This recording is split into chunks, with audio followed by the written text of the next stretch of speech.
Freestyle in the anchor. Don't write that shit. Freestyle in the anchor. Hello, What's up? this is AirGo. It is indeed. I'm Kiss, I'm Damon. and what we do here is reshape culture for the more liberatory and creative. How you doing, Dame? I'm doing good. I'm feeling, expansive and taking on the whole thing.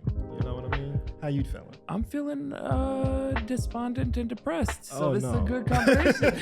I think we have the perfect guest to meet us in both of those. The wonderful Mikaela Loach is here. Mikaela is a brilliant climate justice organizer, movement builder, writer, activist. Her book, It's Not That Radical, came out in 2023. It's published in the US via Haymarket Books. It's a wonderful entry point, text, and reminder for those of us who've been involved in this work of what we're actually aiming to do, what some of those challenges are, and how do we hold on to the pathways to returning to hope. She's also written and released a book geared toward younger readers, like middle school, high school age, called Climate is Just the Start. That's available now. And she's also the co-founder of the AWETHU School of Organizing in London, so please support that work in any way that you can. Yeah, it was a wonderful conversation about how do we make room for full humanity in the work. How does climate justice work serve as a shorthand for building a better world? We go deep on the fungi. If you're a mycelial maniac like I am, this conversation is perfect for Big you. mushroom talk. You can find all of Mikaela's work at Mikaela Loach on Instagram. Make sure that you get It's Not That Radical and Climate's Just the Start. We're at AirGo Radio and at Respire Media. What else should people know? Big Substack. Subscribe wherever you do get your pods on the audio. Check us out on the YouTube. Please subscribe, comment, like all the things Subscribe below. And yeah, I think with that, let's hop into it with the brilliant and wonderful Mikaela Loach. Yeah. All right, we are here. We are on the line. We are excited. No technological difficulties will hold us down. We got the one and only organizer, author, educator. Mikaela Loach is on the line. Brr, brr, brr, brr. Mikaela. Thank you so much for having me. What an introduction. I love that. I'm sure you get that all the time. This is how every talk and presentation should begin. I heard it's in your writer that someone has to do a horse, witty, and a series of other animal noises. Yeah, Actually, don't give it away. I have to make out it was organic. this actually leads me to a question that we don't ask everyone, but I feel like you're a good person for. If you could have any animal noise be your walk-up music, like your intro music, what animal would you choose? Ooh. Maybe like a dolphin. Or like a whale. But maybe this actually is not very hype though. I'm like, but no, I was thinking whale at first, but then I was like, that's not going to make you be like, yeah, but a dolphin is more of like, Like, First of all, great answer. Yeah. Second of all, very solid dolphin impression. That was excellent. Strong dolphin there. I do Absolutely. have a question though that we try to ask everyone, and it's a tradition of how we ground our conversations. And it's a two-part question, and in many ways it's centered around time. So in this time, whether that be this day, this hour, this season, this lifetime, in this time, how is the world treating you and how are you treating the world, Mikaela Loach? Oh, that's a big question. I think that I'm like, how do I approach? I think maybe the time that I'm feeling in right now is this time that I think a lot of people are seeing as quite a difficult and dark time. That maybe a quote from Valerie Kaur is like, what if this is not the darkness of the tomb, but the darkness of the womb? And I think I'm in that the time that I feel like we're in right now is that tomb womb time. And I actually think it's up to us, and maybe how I'm responding to the world is a decision of, is this the tomb or is this the womb? And this kind of grief, I think, that comes alongside transformational change and rebirth, and that actually we have, and at least I feel like I have a choice at some times in feeling the depth of my grief. I can also choose to transform that and move that into a way that it moves us from being from the tomb to being in the womb, and instead that there can be new life and transformation and something different that comes next, rather than this idea that everything will just be worse or that there will just be death. I think there can still be life. Seeing how is it that I can honor that grief but transform it so that this doesn't become the tomb, so that instead we are in the womb of new birth and new life, and that transformation is coming for us. That's beautiful. Yeah, I love that. And this like relationship proximity between regeneration and grief as kind of inextricably connected in a way. You know, life and death are connected in how we understand. And so one of the things throughout this conversation we're going to thread is in following your work and following, you know, your talks and conversations, there's already so much agreement that like we want to mine that and like kind of codify responsibly. Yeah. Mine it responsibly. Yeah. Nothing is right. Got to get better with my words. You're right. Got to, I don't know. Harvest through this agreement.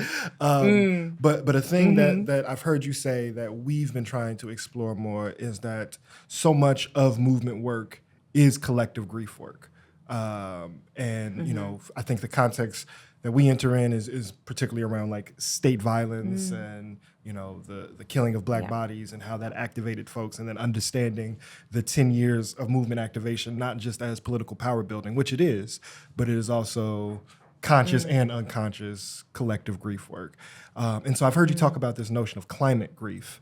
And so, you know, if you could just like expand out why it is important to face these crises, these harms, these impacts, not just towards solution or not just towards how we activate, but recognizing the responsibility of grief to face it responsibly.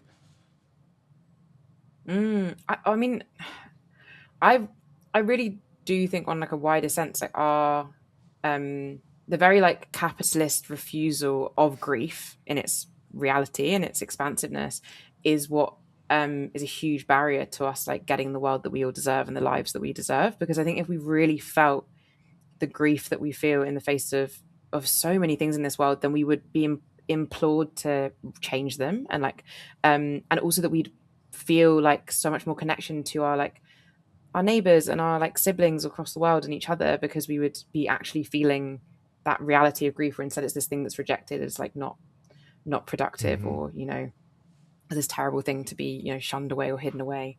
And there are so many cultures in which grief is honored and is not seen as this thing that should be separate or this thing that should be just in one period of time. I think it's really important for us to reconnect with that. And I mean, when it comes to climate grief, that's when you actually ask me how I'm feeling in this time or how I'm responding to this time. I'm about to go back to Jamaica for the first time since Hurricane Melissa, although I would argue, as many others have, that we should be naming these hurricanes after the fossil fuel CEOs who have been responsible for them. So why not Hurricane Darren Woods, the CEO? I got a cousin named Melissa. Why should she get thrown under the bus? Better. Yeah, I vote for this. No, literally, when I was posting during the hurricane, so many people who are called Melissa were commenting, being like, "I don't like this. Like, we need to change it." And I completely agree. But I think I'm feeling a lot of, I mean, especially during that hurricane. During the hurricane, there was so much grief of I think from the unknown of what was, when I was unable to contact my family, like not knowing if they were alive or if they would survive this, or many of the like uncles that I organized with around beach access issues in Jamaica, like not being able to contact them for days and wondering, if they were still going to be there. But then after after we were able to contact people and we were able to see what was going on with the island, that loss of like entire communities and areas of the island where, you know, I've spent many like joyful times there, or, you know, have so many beautiful memories there. And then now to see it kind of like flattened and by a storm that was caused by particular people who don't get any heat on them for it, and they're able to make millions off it. And I think that we should feel the grief of the loss that we are currently seeing around us. And I think it's also important for us to, I think, also connect with the grief of what might yet be lost. And I think that it's this hard thing of so many climate people, especially in comms and stuff, are going like often can be a bit too doom and gloomy, and that really puts people off. And then everyone just shuts down. Is like, I don't want to connect. I don't want to think about the climate crisis. I don't want to, because that's too scary and and everything's bad. And you don't want people to do that. and you don't want to scare people as well. I don't think scaring works as a tactic to, you know, get people on side. You can't, because you can't scare people a second time. It doesn't work more than once. And so it's not a bit about trying to, you know, fill in the doom. It's more of like, I think actually we need to reckon with what is happening to our world in a deep, personal, human way. And with an awareness that I think in connecting to that and being aware of that, because it will be being impacted by it regardless of whether we're like aware of it. But in like naming it and connecting to it and understanding it, we can also do something with it, with how we feel as well. Because I think otherwise I just think that this grief like sits in us and rots in us and makes us, and it'll come out in other ways that we won't be aware of. But I think being aware of it, connecting with it, and not just trying to ignore it is vital, especially in these times. Can you speak a little bit more to what you mean about it coming out in other ways? I mean, my therapist tells me that. Oh, we've had them on. We know. More that, no, that when we don't feel grief and we don't feel anger in particular, it can come out as depression in other ways. As in, like, it, because we're not feeling it will come out in that we, like, you know, can lack excitement for things, or that we can, you know, just feel really low, and we were wondering, like, where is that feeling coming from? And this is not me trying to be like, obviously there are loads of other ways that depression comes from as well, but I do think that it means that it impacts our like confidence in, I really think that if we think that like fossil fuel CEOs can go around making like millions and millions and millions of dollars, causing this destruction, still getting loads of government subsidies, still being allowed in our society, still being like supported and okay, and you see like this destruction happening, and we feel that we're powerless in the face of that, that also impacts, I think, our like self-esteem and our confidence and how we feel about ourselves and how we feel about each other and what we're able to do. And so I think it's actually better for us to be aware of that grief, feel that grief, and then see it as righteous, and see the anger as like being an important part of how we respond to it, rather than, I think, just rejecting it completely. Because then I think, it harms our communities. It harms, because then also we feel like we can't rely on each other, because like, if this is able to happen, then I shouldn't really be talking to my neighbors about these things, because they might also, this kind of competition, individualistic mindset, I think it just comes out in all these different ways. So you're speaking to a conundrum that sometimes is difficult to articulate, but that I feel deeply of, actually personally, but collectively, like our well-being, or like our psychological status relative to what it means to be conscious of what's happening in the world, right? So what do you mean? So basically the theory of our organization is something that I think you speak to. So our organization is called Respair, and Respair is this antiquated word that could be seen as the antithesis to despair, but it doesn't just mean flat hope or optimism. It means the pathway of returning to hope. And so basically our working theory is by focusing on not the problems of the world, being aware of the problems, but by focusing on people like you, the people, you know, and not to pedestalize. I said pedestalize in a recording, and I don't know if it's real. Put up on the pedestal. Not to put you up there. Yeah, I don't know if pedestalize is a We've thing. used it but twice it now. could be a thing. We can make up words. It's gonna be Yeah. to not pedestalize you. Yeah. You know, you, I think, embody a contingency of people who are facing the inefficiencies, the harms, the inconsistencies, the toxicity of our world. And so by entering movement work, by entering liberatory work, by organizing, by taking a stance, oftentimes it's thought of as that is so overwhelming, right? Like it is so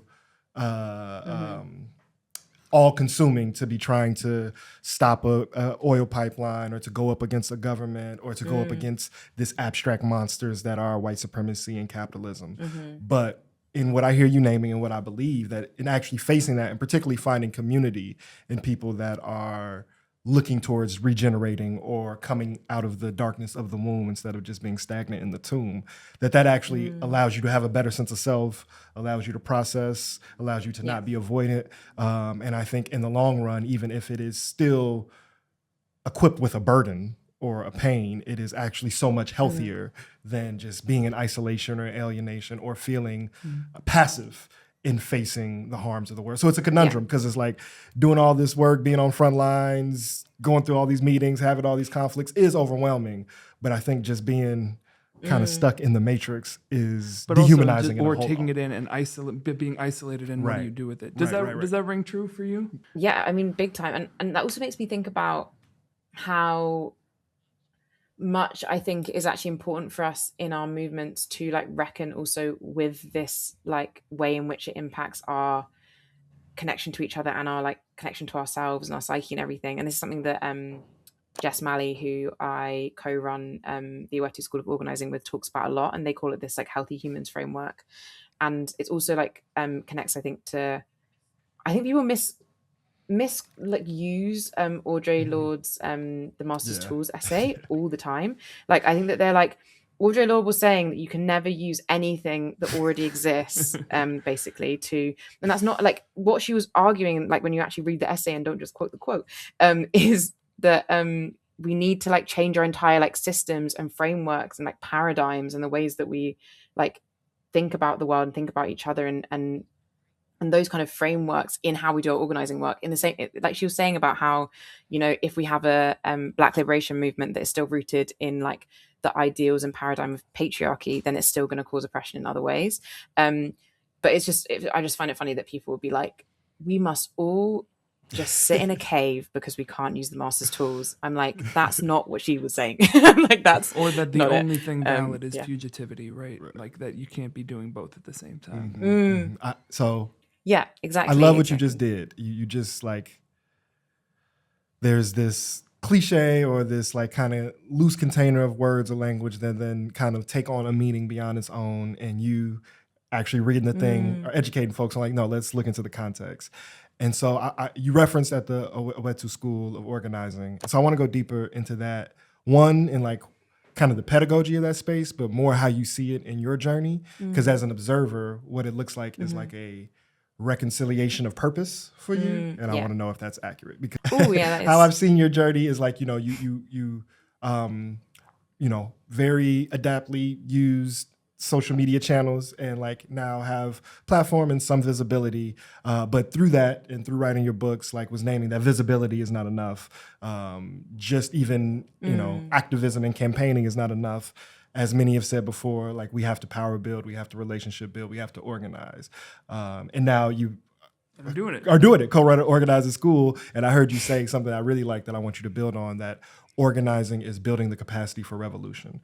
So one, how does this space operate in your life and like finding your purpose? And two, what are some of the tactile processes of building up this revolutionary capacity? Light work. Oh, those are like talk about the school. Good, really good questions, but also big questions. Yeah.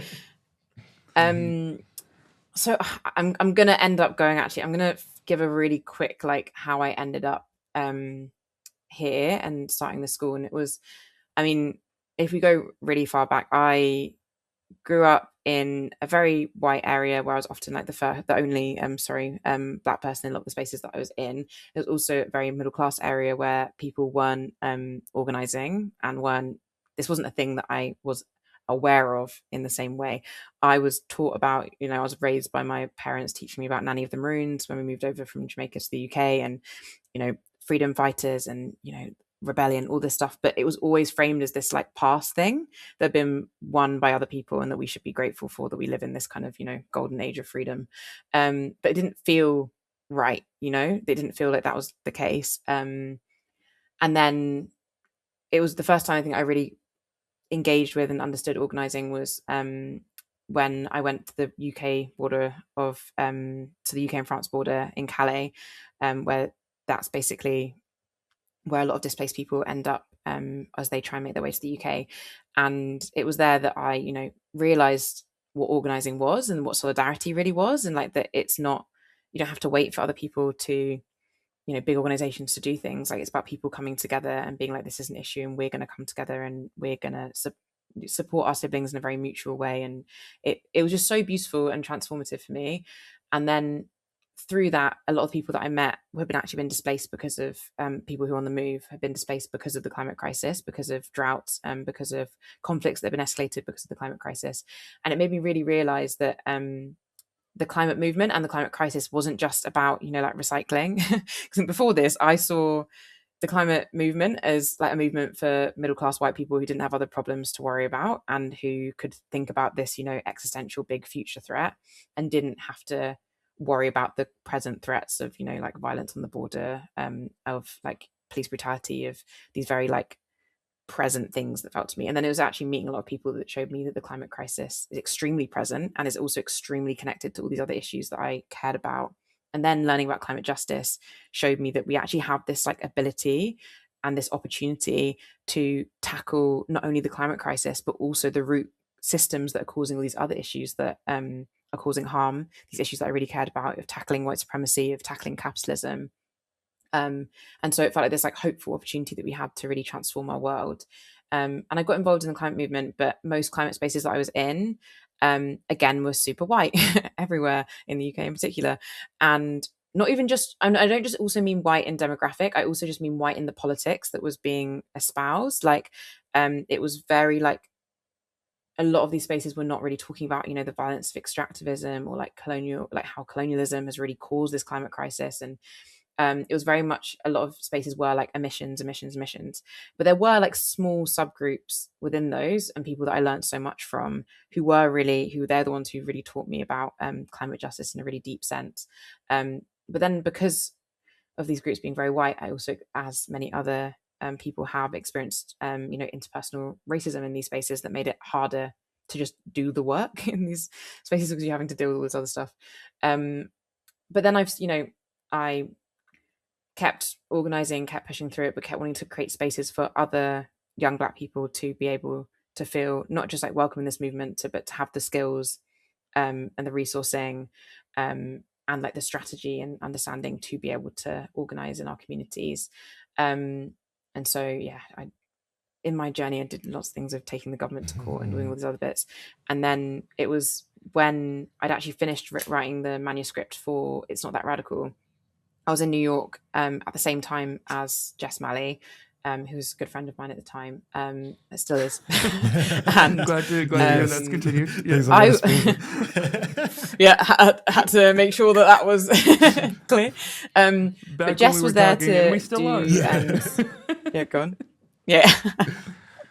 Jess was there to do some anti-racism work. I was there to call out Bill Gates at his own event because I just still, to this day, I'm like, because I received an invitation from Bill and Melinda Gates to speak at their event, and I was like, do they not know that I don't like billionaires? And I don't think they did. But anyway, I gave a speech about why billionaires shouldn't exist at that event. I think billionaires shouldn't exist. I have many challenges to philanthropic capitalism. I think the climate crisis was caused by capitalism. And so when we interrogate power, we have to then ask, like, who holds the power in this room? Who holds the power in the world? Who's deciding what solutions are being chosen? Like, whose name is on the foundation? And we were then afterwards talking about how frustrated we were with movement spaces that either were like so obsessed with the theory but like weren't really applying it in practice, and were so obsessed over making everything super academic but very like detached, or would very much like everything's so urgent, we have to do everything right now, and weren't also reflecting on like what's the strategy, what's our like political theory behind this. So this kind of like separation that we wanted to merge together, and also of wanting to think about like how is it that we support the Black community in particular in the climate movement. And so that's why we came together to start the AWETHU School of Organising, and we basically run an 8-week program for 18 to 24-year-old young Black people in London. It's been so far, but we're going to expand across the country soon. And it's a program on Black liberation and climate justice and how to like strategically organise around that. And Jess and I don't come to it as like we are the beacons of knowledge who know everything to give to these young people. It's very much of all of the young people that are coming are geniuses in their community and in like their life experience and in so many different perspectives that we won't have been fully exposed to or understand. And it's really like co-collaborative how we do our deliveries and how we do our curriculum, and every year ends up being different because our cohorts are different, and we have different people from different diasporas and different interests and different perspectives, but it has been like the most rewarding and also like I think transformative on like me and my politics, I think, of anything that I've ever done, because you just, it's this like deep relationship building, and I love it so much. Sorry, I don't know if I even answered your questions there, so we please also do prompt me. basically were like, can you just tell us your entire life story? And you did that incredibly succinctly. I want to talk a little bit more about how it's been transformative for you, because I think sometimes people aren't struggle with feeling fully comfortable to be like, the things we build are because there's a thing that we need that we're trying to have a hand in making. And it sounds like, based on what you said, like some of the impetus for this was, there's this thing that I have needed that doesn't yet exist. So let me, with people I trust, make it. What has being in that room for those 8 weeks given you, even outside of like the politics, like just on a personal level, like what has it offered you that maybe you didn't expect? Oh, I think that it has actually just really challenged me in like a much deeper way to really like stand by the advice I'd give to other people for myself, and in a sense of like, because like there were times I remember in the last delivery we were doing, it was nearing the final weeks, and we'd spent the last like 6 weeks before that like talking about how perfectionism is like a figment of the white supremacist imagination, and how it like it interrupts our ability to organize, and how important it is for us not to uphold it and things like that. But then I was dealing with like conflict within my own local organizing group, and in that conflict I like retreated rather than like staying in it. I was like, I need some space, which I felt like was like a failure in that moment. And then I felt so much like shame actually going back into with our young people, because I was like, oh, I'm not perfect enough as an organizer to be giving you guys advice, is what my head was telling me, which obviously just not logical completely. But instead I think I was actually forced to reckon, as we'd be going through things and talking through things, to be like, all the advice that I would be giving them I also need to give to myself. And if any of them came to me being like, I've had this situation, I wouldn't be like, you are a terrible organizer and you are not good enough. And so I think in those ways it's really kind of forced. And we, in a particular actually week that really impacts me, is when Jess Malley does the Healthy Humans week, because it's very much about like, how do we actually look after ourselves in this work, and how do we prevent burnout? And every time we do that week, I'm sat there like, I need to take this advice properly, because I feel like I joined the rest of our cohort basically in that week, and I'm like sitting and being Is like, there how do I is there take one this piece on? of that week or one piece of that advice that like chides you the most, or is the biggest provocation that you think other people could value from hearing? I think one thing that in particular is it's not even like a very I guess like deep or profound thing, but it's more of just this advice of having a like anti-burnout first aid kit. And that's something that I think is actually really useful. And every year I'll be like, yeah, I'm going to do it now. And then I'll be like, actually, I'm just going to say yes to a million things and then end up as a burnout person instead. Whereas I like having and also that we like suggest people doing it in a group. It's like, as your group, how can you have a first aid kit to prevent, like, if someone is seeming a bit burnt out, you have these things already in place so that they can feel supported by it. That's something that I think every year I'm like, oh, like remember to do it. And I need to just get in a good habit, I think, of continuing these things. Yeah. But what goes in an anti-burnout first aid kit?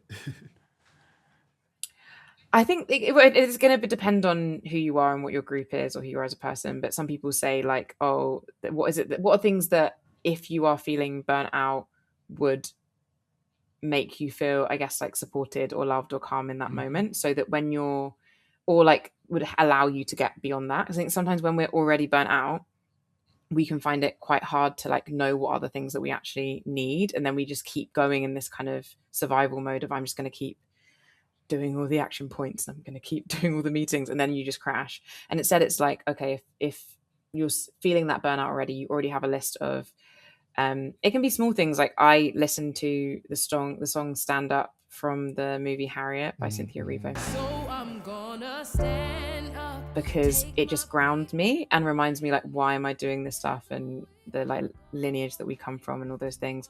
Or it can be like these people are happy to cook a meal for people who are going through a difficult time during this time, or these like I think practical things of like, how can we make it so that when inevitably we feel a bit run down, or in our groups we're like having different capacities, that we don't get to that point of I am so burnt out I can't do anything, and that we actually lean on each other. I think that's kind of, and seeing it as a first aid kit is just like a little kit. I love that. I want to invert a little bit of where we are right now, because what you're naming is absolutely foundational, right? Like, we need political education spaces, we need relationship building, we need to be building up this capacity, and we also need to like reckon with how these things are showing up in our minds and bodies that, you know, recalibrate what we're capable of. But I want to invite like the super zoom out a little bit, because I think what kind of all movement organizer people have to deal with, but particularly in the climate space, is that because the problem is so big, there is this like prompt and need and desire to like always try to make it smaller and more digestible. And I want to give you the space to go bigger a little bit, and just like talk about your ideals, talk about your vision that may expand beyond what you can organize right now. And I think that's a thing to also give the tongue permission to. Like, I can only say what we could technically do, because then I'm being like, you know, too adventurous. But fuck all that. Let's party. So I want to go to your ideal about who we're dealing with, right? I think you're very precise on this oil and gas lobby and how they are intertwined with like the billionaire 1% class globally at large. And in just your ideal, just your little corner of your bedroom, right? Like, you don't gotta, no one else has to agree. What is your vision of how we deal with them? And obviously these things are not mutually exclusive, but they're kind of like three tracks that I see. There is like just defeating them in however one imagines that. Yeah. There is like shifting the rules and constraints and incentives of their behavior. And then there is like what feels even less possible to me, but I'm curious for stance you, or like the transformation of them, right? Like, is that even on the possibility? So yeah, is it like these are people that need to just be defeated? Are these people that we just need to more or less regulate to simplify? Or is there any historical or futuristic imagination of there actually being a transformation of this existence of these monsters? So I think I don't see those three tracks as being mutually exclusive or like separate, completely separate from each other. I think they all interact, and actually, especially like, you know, tackling the symptoms and defeating them, that's a clear part of the whole getting to the transformation. This big expansive vision, I think, is really connected for me to like how I understand organizing. So like, I define organizing, as you said earlier, as like building the capacity for revolutionary change to be possible. And that means that organizing, that means that we have to see, I think, organizing and mobilizing as kind of separate things that can play into each other at times. But organizing, I see it as like getting our communities equipped and ready and organized so that when the conditions are right, that transformational change can be possible. Like, if we see it as kind of like mushrooms and mycelium, you know, like under the ground, you know, mycelial networks, they're growing from death and from life, and they're doing things that we don't see. But all of those things are what means that when the conditions are right, a mushroom can fruit. So when the, you know, the temperature is right, when the humidity is right, that mushroom is able to fruit. But for us, we might see that mushroom and be like, oh my gosh, it's a miracle. If you don't know about mycelium, you might think it just came out of nowhere, but really it came from that death and from life, and it's been growing, it's not been waiting. But I see organizing in the same ways. Organizing is building those mycelial networks, and mobilizing and campaigning can do part of that. Maybe it brings some of the resources, maybe it causes some of the death of some different industries, but organizing is what means that that mushroom is possible to fruit when the conditions are right. Whereas say the conditions are right, but our communities aren't organized, we're not going to be able to like transform our entire society, because people like won't know, everyone's not going to be ready to respond in that moment. And so that's why I think community organizing is really important, as well, because the systems that we're against, like the white supremacist system, the capitalist system, they're obviously very interconnected to each other, the fossil fuel industry, are so organized and so ready to respond when the conditions are right for them to, you know, take more power. I mean, particularly as we've seen recently with Trump's new forever war with Iran, the fossil fuel industry are making a genuine killing from that, because they are ready for when the conditions are right for them to respond and to build more power and to consolidate power.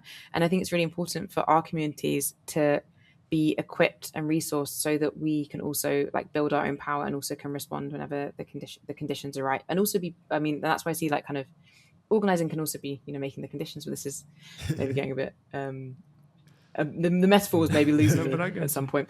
But that I think that what's one thing that's key to all of this, and maybe this is very like big picture, maybe this kind of thing where certain people, this is when they would call me too idealist or whatever it is.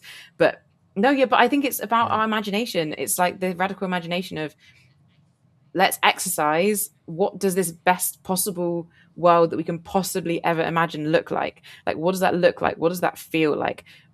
What does it smell like? And this is one thing that we actually get our cohort to do kind of every week throughout our 8-week program. On week 1, we ask them to like just write on post-it notes, like what is the best world they can imagine. And then every week it becomes this thing called a dream board, and they like collage it and they write more things. And because it's actually a practice also in reminding them that like as we come to know the world better and know each other better, that vision of like the best future we can possibly have becomes bigger and more expansive. And it's not, and so actually this idea that like, I think the idea that my best possible future is like a future where all of us get to live in dignity is kind of a key way to summarize it. But there is no extractivism, like there is no one is profiting off like the things that people need to survive and live. Everyone is able to have free time and thrive and do the things that they love and they care about. No one is like wanting for a home or for food or for clean water. Like these are the very basic things, but also everyone is able to dance and have joy and do the things that they love. The even the idea that is idealistic or too much is something that also is very like taught to us, and that then limits our ability to get that. Because if we're told that is too much, then we're never going to get even close to it, when actually that best vision that I can see won't even be as good as the world can be, because there's so many different like parts of the world that I don't understand and that I won't know fully. And if you allow me another metaphor, I know I've been we're here for we got a bevy. Let's run. Okay. No, the other metaphor that helps me in this way, I think my brain is a very metaphor brain. It really helps me in understanding the world. Is that I kind of see our world and the like the different experiences as if like each of us kind of enter this world with like a small light, and that small light like visibilizes our experience of the world and therefore our understanding of the world. And when we read a book by someone who has a different perspective, like that can give us like a flashlight. Or we read, or we like watch documentary, or that we meet someone who like illuminates something else. We're being given these like different candles and torches and flashlights, and more of those connections to everything are being made visible. And that's not because we have like made these connections anew. Those connections were already there. They just weren't visible to us before. And so it's more about how can we try and understand the most amount of perspectives and people's experiences, so that we are seeing those connections. And therefore it means that also when we walk through this dark room that gets illuminated more and more, we're less likely to cause harm by tripping over a connection or severing a connection that was there but that we weren't aware of. And so I think that the more the more candles, the more flashlights that we have, also greater is our ability to see the way out of that dark room into something else, into something that's better and safer and freer for all of us. I want to stay with this metaphor play that we're doing here. One, just like as people who have also leaned hard into mycelial metaphoring, what a great relief when you find it. You're like, oh, thank God, there's something that explains this thing I've been trying to talk about. This is perfect. And so very like kind of as an aside, like, did you have a similar moment of like once you learned about mycelial networks, did it kind of like give language to a thing that you were already thinking, or did it fit into what you were trying to make words for, or did it give you then the understanding? Does that make sense? That's a terribly phrased question. I think, that's no, it's not a terribly phrased question. That's a really good question, actually. It's something that I've not really thought enough about, because when you know something now, but you can't fully remember where Totally. it came from, but it's so integral to like who you are. So I know like factually that around the time that I know this entered my life, that I was, reading Adrian Marie Brown, especially We Will Not Cancel Us, and also was going on like foraging courses and learning about how to pick the right mushrooms in my local area, and also I think I watched that fantastic fungi documentary. I think this was like a fungi was that era. Yeah. And yeah, it was an era, and I just remember. I don't remember the moment, but I can really feel when it changed in my life that I understood or like felt this connection of our how our world works, how movement spaces work, and this natural world, because it is the thing that I come back to all the time. I don't know about you guys. Maybe this is the same. Like, it's the thing that grounds me the most. Is I'm like, I am building the mycelial networks when I feel like shit, and I haven't seen like change happen in, we've had a campaign that's failed or like something going wrong. I'm like, you know what? This is providing nourishment to the mycelial networks, and the mushroom is coming, and it's worth it, and we're gonna get that. And that's why I have this mushroom tattoo on my arm with there's 3 mushrooms, and it's it was very spontaneous. So the guy did say, I'm not sure about these little strands you got at the bottom, this is going to get blurry, but we were like, we need to know about the mycelium. But that's with 2 of my friends who are also climate organizers. They're both based in the global south, and we became good friends through the like international climate movement, and this metaphor like really like grounds us, I think, together in the work that we do. And so like I wanted it there so I could see it every day and be like, the mushroom is coming, the mushroom is worth it, the mycelium is as important as the mushroom. So yeah, I find it really grounding. But I where did you guys come across it? I want to know what your journey has been with this. It was probably emergent strategy, I think. That was definitely we part had of that it. That dialogue retreat where they had an excerpt of emergent strategy with the Bog Center. That was part. And then there was for many years, there was a conference in Detroit called the Allied Media Conference, which Adrian was involved in various ways, and really good people at Allied Media Projects. We work with them on an ongoing basis. But I remember literally going, one of the sessions was someone who literally grows mushrooms and fungi and was connecting those dots, but also like showing like, if you take a bag of sawdust, you can grow enoki mushrooms. If you have this log in your closet, you can grow these oyster mushrooms. And I was like, this is really cool. I don't think my roommates would be thrilled. But actually, like, in the same, similarly of like, it felt kind of like the spores were in the air, and all of a sudden it clicked for me. Something that I love about it as a metaphor, though, is that I feel like the more people that I talk to about the mycelial nature of our movements and everything, the more like gets added to the metaphor, and the more that you can add to it, that makes it even more expansive. And even I remember I was reading Free People's Village by Sim Kern, which is a novel that's set in like an alternate 2020 where Al Gore won the election instead of Bush, I think. And so it's like a very like neoliberal climate world, and and then there's like this whole like rebellion and stuff within it. And at the end of that book, there's the metaphor, the mycelium metaphor is there, and that one talked about like the spores, and like how when people see that like transformational change happen, like that's the spore that gets sent to someone else, of that like a new mycelial network is being planted because they were inspired by that. And and I love that, and I love whenever it just pops up in the world, and you're like, wow, there's so many people thinking about this in so many different ways, and it's the last thing that made it really like, oh, this is my shit, was when I learned about phytoremediation, that they could literally, like, within a little less so than sometimes people who haven't studied the science think, but there are many instances where like literally you can repair soil, extract toxins, figure out how to like, things that there is no chemical process to remove things like lead and other heavy metals from toxins. There are certain mushrooms and fungi that can do that. And then actually over the course of a decade remediate that. I was like, okay, well, this is just going to be something that I annoy everyone around me about forever. What were you going to say, Jay? Sorry, I just had to get that in. I do have a lot of climate questions, but I want to actually stay kind of in the pool we're swimming in, of like the larger revolutionary frame, the larger liberatory frameworks that part of what's exciting about this conversation is that we're meeting at this place of like alignment or shared language and, and common references and trying to basically track the lineage. So a thing that I've also see that we agree on is, one, we need to center a revolutionary framework if we really want to address these problems. And we need to demystify or bring to the world what we mean, what we're evoking when we say revolution, because many folks think of it as like a singular event, a singular takeover, something that is to come. And I think, what I have learned or where I've been transformed is understanding it as this larger process to transform our systems and take responsibility of organizing our world, right? And what then clicked for me is that, that process is not something off in the future. That process has been occurring and is a multi-generational legacy that informs my whole understanding of myself in the world.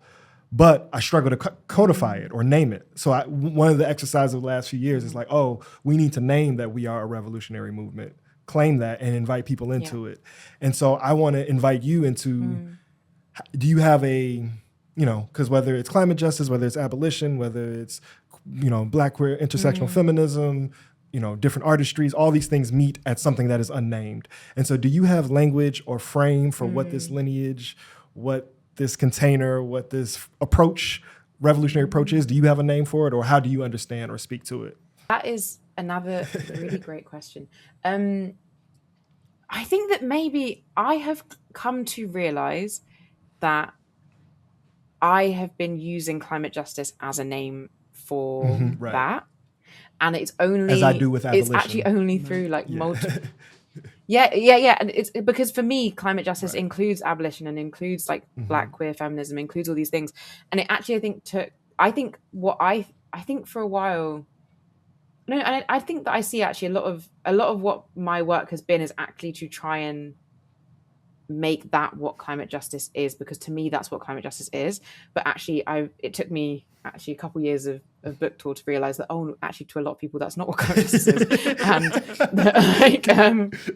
And I think I felt like I was brought to climate justice, but I think I didn't realize how much of I was creating my own understanding of what climate justice was as well. And I think that it's really important also, as we're using language, of how do we really say what we mean? Because I realized that for ages, I would say climate justice, and I think for too long I thought people knew what I meant.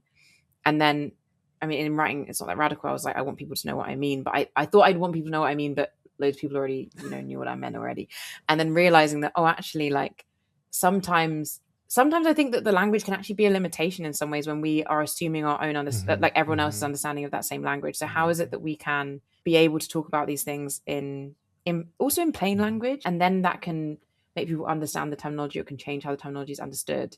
But for me, also an exercise in that was writing a kid's book, because I was like, I need to be able to explain to an 8-year-old why we need an anti-capitalist movement, and what capitalism is and what that means, and what climate justice means from an abolitionist perspective, and what organizing means. And it was this exercise also in being I think all of us need to be able to explain these things to an 8-year-old, because then we'll be able to explain them to anyone. And that's not to negate the need for we need to obviously have the complex discussions and thoughts, but I also think we need to be thinking about, if these are movements that we want to move the world, in order to do that, we're going to need a lot of people on board. And so we can't just think of this all as a subculture. It's a political project. I think it was actually that I'm stealing that from Olufemi Taiwo. He said that he's interested in leftism, not as a subculture, but as a political project. And I think about that all the time. Let's talk about that, but also I want to talk about his work, because we came to it a couple years ago. We've had him on the show, and I think his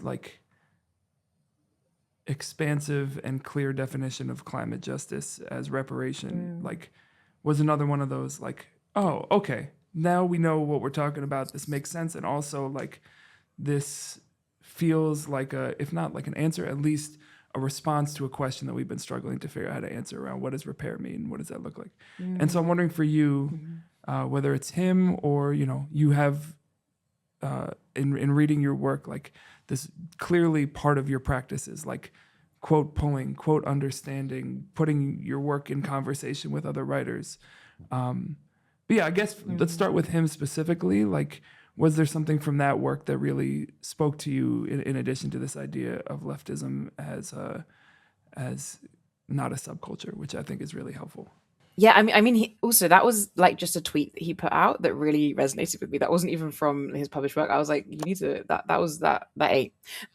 But from reconsidering reparations, I just think his framing of reparations as a political project, and particularly like and also framing of it as like climate is what really makes this case the clearest and I think the most engaging. I think that was really impactful to me because obviously the reparations movement, also from a Jamaican perspective, has been going on for a very, very long time. But seeing it meet climate in a way that felt extremely organic, and it didn't feel like, it felt like I was it felt like it was what he was doing in writing that was, like giving rather than forcing a connection. It felt very much like this is something that offers a torch or offers a candle. And I think he just does a really brilliant job, I think, of making things so clear. But and that's in reconsidering reparations. And then in Elite Capture, for me in particular, it was when he talks about shifting the common ground and the like way in which that being our role. Because for a long time I've been doing a lot of work, particularly around challenging the social licenses of fossil fuel companies. This kind of social licenses, you guys don't have Doctor Who, do you, in the US? Because the thing I like to I haven't watched it. That is a subculture here, not a political movement. There are the Doctor Who people. I'm not up on Damon's Doctor Who. watched 99% of shows that people are obsessed with, and this is yes. So no, you could use it as metaphor. It may be fraud. Okay, I'll explain what it basically in it. You don't need to know much about Doctor Who. All you need to know is that the main character, the Doctor, he has something that's called psychic paper, and it's basically like a pass that will just show the reader what they need to see for him to be able to like enter a space that's necessary for the plot to move forward and continue. And a social license is basically like the fossil fuel industry's card, psychic paper that they can hold to get them into climate negotiations, to get them government subsidies. And the thing is, we give them that through like believing that they are okay, acceptable, or like need to exist. And so if we can like damage that social license, if we can remove their like psychic paper from them, then that is a really big thing. And I think that I found it really useful when Olufemi Otairo in Elite Capture was talking about the common ground and how do we shift that and how do we change what is seen as like common knowledge or usable, just as a really useful framing in how that would then contribute to removing those social licenses. That's all really so beautiful. I want to transition us a little bit to kind of come back to like the specifics of the climate crisis, climate justice landscape. And I'm curious for you, right? Like we pretty much had a century of, big industry, particularly oil and gas, kind of being like the kings of fucking shit up. And now we got like new players in the court. I would say they took the crown from lumber. Lumber was really like running it. The fuck shit up. And so, oil and gas has not gone away, but we are seeing the emergence of like what I would call digital polluters. And so, the expansion and explosion, pun intended, of data centers around the country, around the world. For our context, we also are seeing this new quantum facility being proposed to be built in our city, which has immense water and power usage concerns. And so for you, as like the technological landscape is shifting and what pollution means and what environmental harm means is expanding and evolving, how does that shift or change the strategies or approaches of climate justice? Or is it, or do the tactics kind of maintain through who the players are? I think there's a lot of similar tactics that we can definitely use against any sort of extractivism. I think that like it's interesting to me how much like with the tech boom and the change to all of this AI stuff and everything is seen as it's this like completely new and different thing, when all it really is another enclosure. What we're experiencing is basically over and over and over an elite class are enclosing things that were common to people, free to people first it was land, when there was the enclosures of land in the UK in particular, where people used to live off the land, enclosed, made into private property, have to rent, kind of the birth of capitalism. Now what we're seeing is enclosures on our data in particular. Like, this is a thing that used to just be something that was free to us, and it's now being enclosed by big tech. Like the fact that there needs to be maybe some more thought into why are they letting you use AI things for free? It's because there's another thing that's being enclosed from you, which is your data and your privacy. And so in the same way, we can think about how we tackle different forms of extractivism and extraction, because not only is big tech obviously extracting in the same way as the fossil fuel industry in, Congo in particular, in Bolivia, in like lithium mines, but also that extraction from people's our time, our free time is now taken by like addictive algorithms. Our data is being taken by them. It's this, we can think about this as not as something that is actually completely new. It's like another echo of these same extractive forces and industries, and also that actually fossil fuels are still staying as the big dog, I'm afraid, because the fact that tech companies, up until very recently, tech companies were like, we're going to be green, we love green, like we're all going green. And then because of the AI boom and the fact they realize, oh wait, we need so much energy to power these AI data centers that no one needs. We have to get that power from somewhere. We're no longer going to care about the planet or pretend. They didn't really care, but like, we're not going to pretend anymore. We're now suddenly going to be super pro oil and gas. Like you saw that with, Trump's inauguration, all these tech people who'd previously said they were pro climate, then suddenly being like super supportive of fossil fuels. It's because they want huge amounts of energy to power their AI data centers, and they're just obviously pursuing what is their interest. And so I think sometimes we can think that we like have to reinvent everything over and over, and actually I think there's a lot of value in going back and seeing like, what are the tactics that have been used before that have been successful, and how can we use them in this, and how can we actually understand what is happening around us, and also reject maybe the narratives that we're being told, because especially around AI, there's a lot of narratives I think that are told to us as if it's this like, the thing that we need to be scared about with AI is the fact that it's going to take over the world, and it's this big, and actually like the thing that we need to be scared about is the resource usage of AI. That's like and that's actually not this like big looming monster. It's something that's quite tangible, I think, that we can do something about. And we have to ask, like, if we're being told to focus on AI taking over the world and becoming too smart, we're not going to focus on the way in which the way these models are being programmed is using our data and enclosing another place from us, and is using these resources. So I think it's sometimes like rejecting like the sensationalism of this new thing, and instead being like, how do we ground ourselves in, we've done this before, we can do it again. I have a question off that will reveal my like, it's trying to account for and reveal my Amerocentric life, my US-centric life of like, I understand that this AI boom has implications all over the world, the way that data centers are built, and then of course how data is gathered. Because so many of the companies behind it are based here, because there is this like unfettered, unregulated like gold rush, gold mining happening here.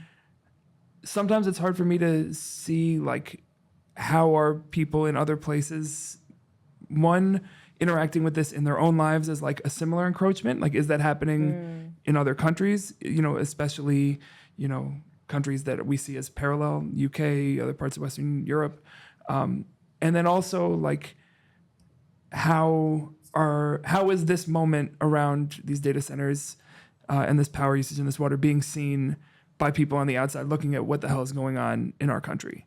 So I think, not to make you representative of literally everyone of the rest of the world, but as someone who is in another place, has an intimate understanding of the workings of this, is this completely unfettered boom just what's happening everywhere, or are we like being uniquely terrible cowboys about this in the US? As a representative of the rest of the world, I think you can represent the global south and the global north and the global west. We're going everywhere. Just global. everywhere. Big global, Mikaela. Let's do it. Yeah. No, I do think that it is impacting, because also it's impacting so many places, because also if we think about something that doesn't get talked about enough, is how in Nigeria, which is also somewhere where like huge amounts of violence for fossil fuels has happened and is still happening, is where a lot of these workplaces are, where basically people are having to look at the most like horrific content that could possibly exist on the internet and the world,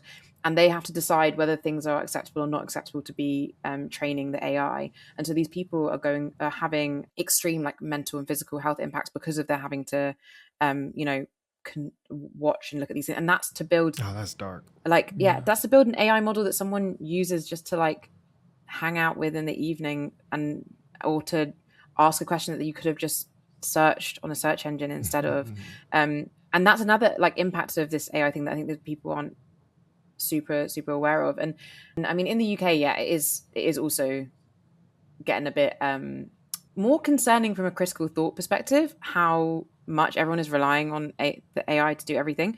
Because I'm just a bit concerned that if everyone is going to ask ChatGPT every question ever, we're not going to have any critical thought left, and then it's going to be very easy for authoritarianism to really grow, because we don't know how to think anymore. Like I have friends who teach universities who say it's really difficult right now because young people don't want to write things without using ChatGPT or even, again, I think this is like a lack of confidence. I think it removes your confidence in yourself as well, because you're like, I don't need to think, I should use this AI instead. And again, this is the framing of AI as being like as if it is intelligence, when all it is it's a machine like any other machine. I read a book that was like, I'd say it's a mixed bag book, but it really did help me understand AI stuff more. It was a novel called The Future by Naomi Alderman, and in it there's a really useful section in which it talks about like the misframing of AI as intelligence and how that leads to the way that we interact with it, and actually it's just a machine. It's like they talked about, it's like it's just beads going into boxes, and all it's done is it's just done that many times to work out which box you'd like it to go into more. But yeah, I think it's impacting like confidence in a lot of people, but it's also materially impacting people in the global south in particular, who are again in another industry like being put on as the ones who are experiencing some of the worst impacts. And again, also in the US, it's the communities who have also experienced environmental racism, who are now the ones who are having their water taken away from them. Right. So it is like really mirroring the same things we've seen before. I have one big question to kind of wind us down, and it's about these contradictory understandings I have, and so they're like kind of balled up, and so I want to give them to you. Help me untangle them. We could put them back in the ball at the end, but I'm just trying to reconcile, because when I hear you, that was such a someone who has 3 cats way to have a metaphor for your thinking. Because as we're kind of paralleling like the oil and gas phenomenon and this like AI digital apocalypse phenomenon, and how they in many ways are the same thing. And you kind of talked about this shift in the tech industry of there was this promise of what renewable energies can offer us, but that process was still very much extractive and harmful to particularly the communities of the global south, but also to the environment itself. Like it wasn't what they were promising, and now they're being more bold-faced. And so it's not about renewables, right? It's more about how do we as a species reduce our consumption, because we're over-consuming. But at the same time, it's not about individualistic behavior. It is about collective organizing, building power, and like facing these things on as with our collective power. And so you hear the contradiction of like, we need to reduce consumption, which I think when people hear that can only understand that as an individualistic project. No, but it is one of collective behavior. And so how does that consumption reduction happen beyond just a bunch of individualistic choices? Because it's not just paper straws and recycling, but it's got to be something. And there's a few things in there, and I think that I'm like, where do I start? I think maybe I'll start with I think that we need to remember that it's not just about climate action, as in it's not any action is good, because we have 2 pathways ahead of us. And I believe that climate action is happening, in the sense that it really frustrates me when people make out that there's like inaction on the climate crisis, because there's just not. Like there's like very coordinated action in the wrong direction, and that's not like passive. Yeah, I was going to give us a little credit as a movement, but you were like, no, just on their end there. Yes, absolutely. Oh yeah, sorry. No. Also, there's loads of people who are doing good things, but I think that the way that people will be like, there's government inaction or industry inaction. I'm like, no, there's like coordinated action to subsidize fossil fuels and to like deregulate industries so that we've ended up in this problem. There is also amazing action from the movement as well, so in the right direction, in the good direction. But what I think is inevitably the climate crisis is going to be tackled in some way, and what's up to us is not just the like if. It's not, the if isn't a question, it's going to happen. It's the when and the how. And so like we obviously want that action to happen sooner, but we also want the how to be focused on. And that I see it as, I hate binaries, but this one is useful in this way, is that we kind of have a like ecofascism is one option, or eco-socialism or climate justice, however you want to frame it.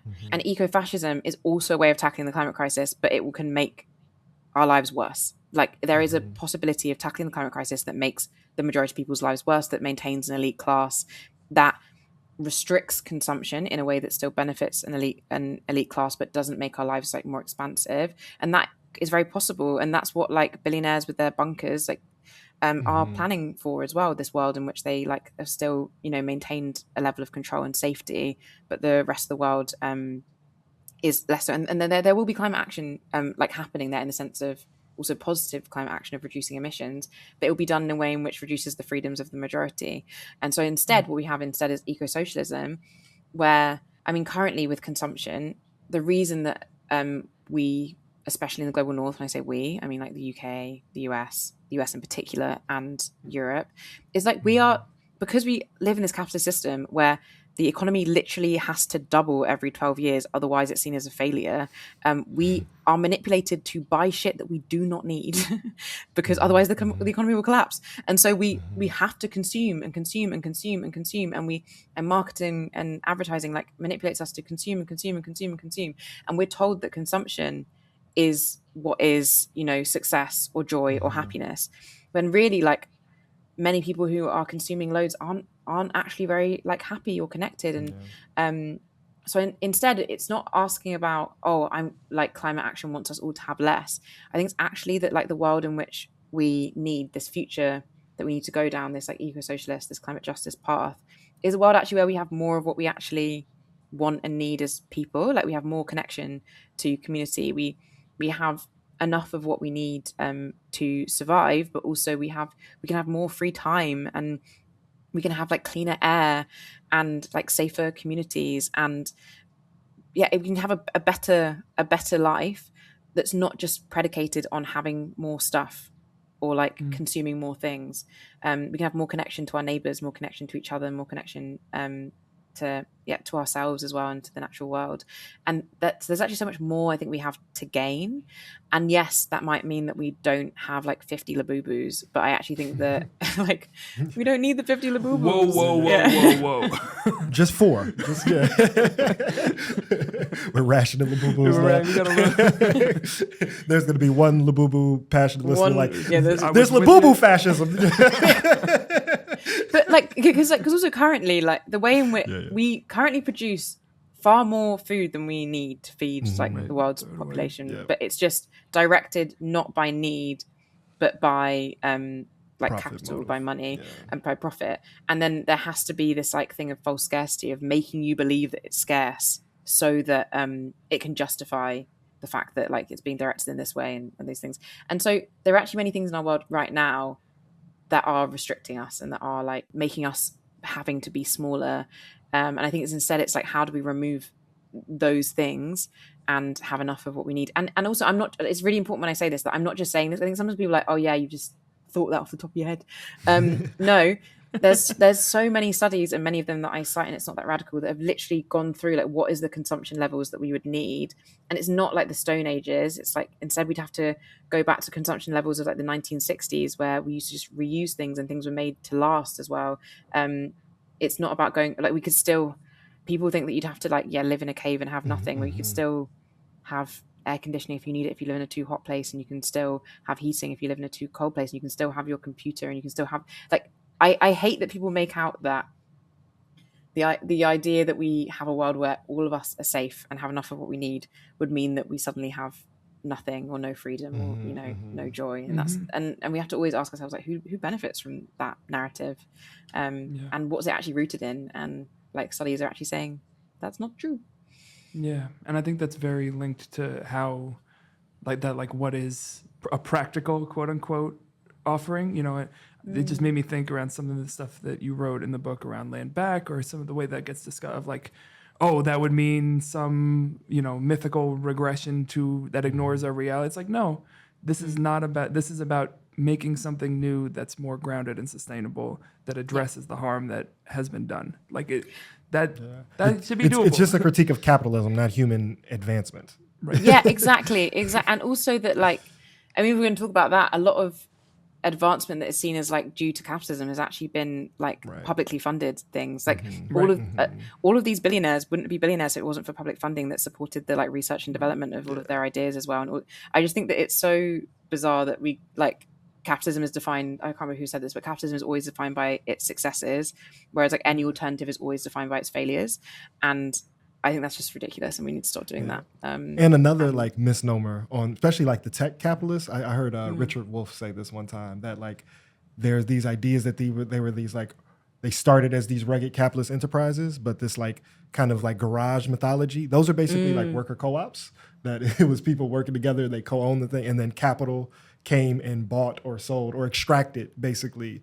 So the real like, Northern California in your garage, putting little wires together idea was not capitalist pulling production. themselves up by their bootstraps. Yeah, but they were definitely subsidized, and many of them were like wealthy and privileged, so had access to resources, but they weren't hierarchical organizations at their start when they created these. They were then targeted and then extracted by capital and then put into the marketplace that way. And so that's interesting. But that's an aside. I want us to close like with what is appropriate, which is like the appreciation of you and your work, not only for your time of talking to us, but largely the like responsibility of taking on this assignment of like facing our world and being in true solidarity with humanity. I think you do it with such a nobility and also a humility, but while also taking on the responsibility of what it means to be visible at a certain scale. And so we thank you so much for doing your work, and thank you for sharing that work with us. I have one last thing. Hell yeah.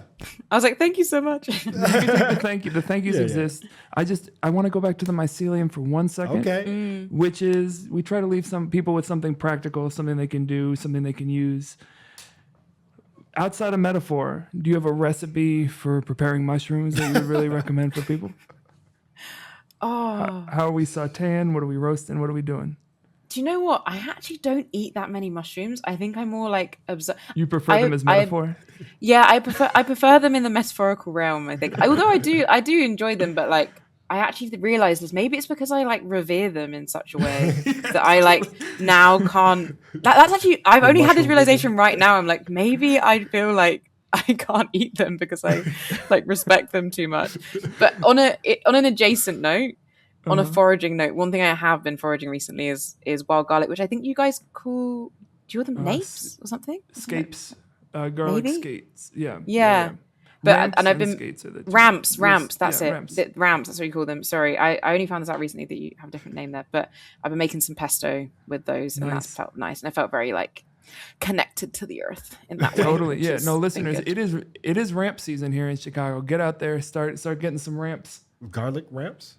It's wild. We'll There's talk. wild garlic around? It's like a leaf, and it smells really garlicky, and it tastes really garlicky, and you can make really good pesto with it. Okay. And it So just it's grows not actual out garlic. there. It's garlic effect. No, it's a type of. It's a garlic plant that just grows around? I had no Yeah, idea. it just grows around. It's so nice. All right. Well, now I'm literally, my stomach is growling and the mic might have picked it up. Mikaela, thank you so much for being here with us. Thank you for chopping it up. How can folks find you and your work in the ways you'd like to be found? Oh, thank you so much for having me. People can find me at Mikaela Loach on all social places, but I'm most likely to be on Instagram. And my books, It's Not That Radical, was out with Haymarket Books in the US, and Climate Is Just the Start is out with Random House Children's in the US, but that's a middle grade book for younger people. I want to also just say a moment of appreciation for you guys, because running a podcast and interviewing people is actually a very like difficult thing, and there's so much that you are carrying in this moment and doing this, and the things that people wouldn't have heard as the technical difficulties. And I think that you guys have done such a like brilliant and graceful job of this, and I just really appreciate the like presence that you brought to this space and the work that you're doing thank you for so the much. community at large, but also in this moment. Thank you so much. Thank you. That's We're just gonna edit in after you said that all of the stops and starts so that people can Understand. Yeah, the deluxe. Thank you again. Go, listeners, go find these beautiful books. Go find Mikaela's work. We're at AirGo Radio at Respire Media. I'm at AirGo Kiss. I'm at Damon_AF. And we'll be back reshaping culture for the more libertarian creative. Much love to the people. Peace.